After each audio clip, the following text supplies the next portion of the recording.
বিষয়টা যখন একমাত্র ছোট বোনের জন্মদিন, সেখানে তো এমন চমক রাখতেই হবে। আজকে যে গল্পটা আপনাদের সাথে শেয়ার করব, সেটা আমার ছোট বোনের জন্মদিন উপলক্ষে করা ছোট্ট একটা পার্টির উদাহরণস্বরূপ। উদ্দেশ্য ছিল এমন একটা পরিবেশ যেখানে পার্টি অর্গানাইজ করা যাবে, কোলাহল মুক্ত থাকবে এবং নিরিবিলি অনেকক্ষণ পর্যন্ত বসে চিল করা যাবে। ফেনীতে বর্তমানে হাইপে থাকা দুই একটা রেস্টুরেন্টের মধ্যে একটা হচ্ছে স্যাফরন, যেটা আমার পছন্দের শীর্ষে। আজকে ওখানে চলে গেলাম। আর স্যাফরন মূলত একটি হচ্ছে মশলার নাম, যার বাংলা আবিধানিক অর্থ হচ্ছে জাফরান, যা কিনা বিশ্বের সবচেয়ে মূল্যবান মশলাগুলোর মধ্যে অন্যতম, যা মূলত জাফরান ক্রোকাস নামে পরিচিত। আজকে আমরা এখানে আমাদের বার্থডে পার্টিটা করতে যাচ্ছি। দেখতেই পাচ্ছেন আমাদের ছোট ছোট সোনামণিরা, যারা পরীর বেশে এসে আমাদের সামনে হাজির হয়ে গেছে।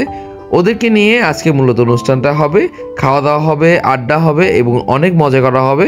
অনেকের ফেসগুলো দেখানো গেল না, কারণ কিছু বাধ্যবাধকতার কারণে এই অবস্থা। সবাই বসে থাকার এক প্রান্তে আমি আর ফয়সাল ভাই মিলে একটা জিনিস ঠিক করলাম যে বার্থডে গার্লকে একটা সারপ্রাইজ দেওয়া যায়। চলেন ওকে সারপ্রাইজ দিই।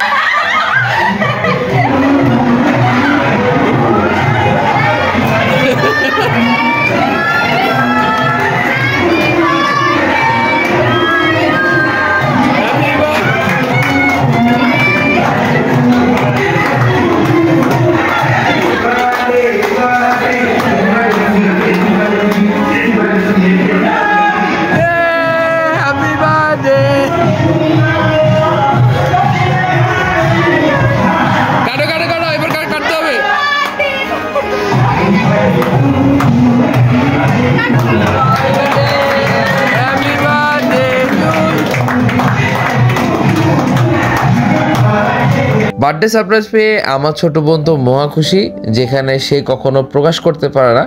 আজ সেখানে সে আবেগ আপ্লুত হয়ে গেছিল। আর আমার একজন ভাই, যিনি এখানকার দায়িত্বে আছেন, তিনি একটা জুস অফার করলেন এবং সেই শ্যাম্পেন আকারের যে জুসটা, সেটাই আমরা আজকে এখানে খেলাম।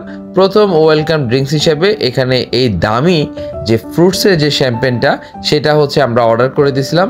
দাম আজকে কোনোটারই বলবো না, কারণ কোনো কিছু আমরা মাগনা খাচ্ছি না। বাট এখানকার প্রাইস অনুপাতে এখানকার খাওয়াগুলো ভালো ছিল এবং এখানের কোয়ান্টিটিগুলো আজকে মোটামুটি ভালোই ছিল। আমরা এখানে অর্ডার করেছিলাম ক্যাশনার সালাদ উইথ মাসালা চিকেন, আর শ্যাম্পেন তো দেখলেন ওইটা মোটামুটি ভালো ছিল। আর এখানকার রাইস আইটেমটাও অনেক ধরনের পাওয়া যায়। আপনি আপনার পছন্দ মতো এই চিকেন ফ্রাইড রাইসগুলো অর্ডার করতে পারেন, যেটা আমরা করেছিলাম। এবং আপনাদেরকে খেয়ে আমি বলতেছি আসলে জিনিসগুলো কেমন লেগেছিল। আসলে আমার কাছে জিনিসগুলো ভালোই লাগছিল। আপনারা এখানে এসে এগুলা খেতে পারবেন। আমি আজকে রেটিং করতে আসিনি, আমরা আজকে এখানকার বার্থডে উদযাপনটা করার জন্য আসছিলাম। আমার ছোট বোন এই ফ্রুট সালাডটা, মানে হচ্ছে ফ্রুটসের যে জুসটা, সেটা খেয়ে মজা পাইছিল এবং সে আরও এক গ্লাস নিয়ে এসেছিল ও খাওয়ার জন্য। খাওয়া দাওয়ার একদম শেষ প্রান্তে অনারেবল গেস্ট আমার ছোট ভাই মেহরাব চলে আসছে। আর এখানে স্যাফরনের মধ্যে নতুন একটা হিস্টোরি ক্রিয়েট করলাম। অনেক কষ্টে ওনাদেরকে বুঝিয়ে সুজিয়ে এক কাপ চায়ের অর্ডার দিলাম, যেটা স্যাফরনে কখনোই বানায় নাই তারা। আজকে এই স্যাফরনের মধ্যে চায়ের উন্মোচন করা হলো। এই চাটা আমি ওনাদেরকে রিকোয়েস্ট করে বানিয়ে নিলাম এবং ইট টেস্ট গুড। পরিশেষে আজকের ব্লগটা মিষ্টি মুখ করে শেষ হলো। ভালো থাকবেন, আসসালামু আলাইকুম।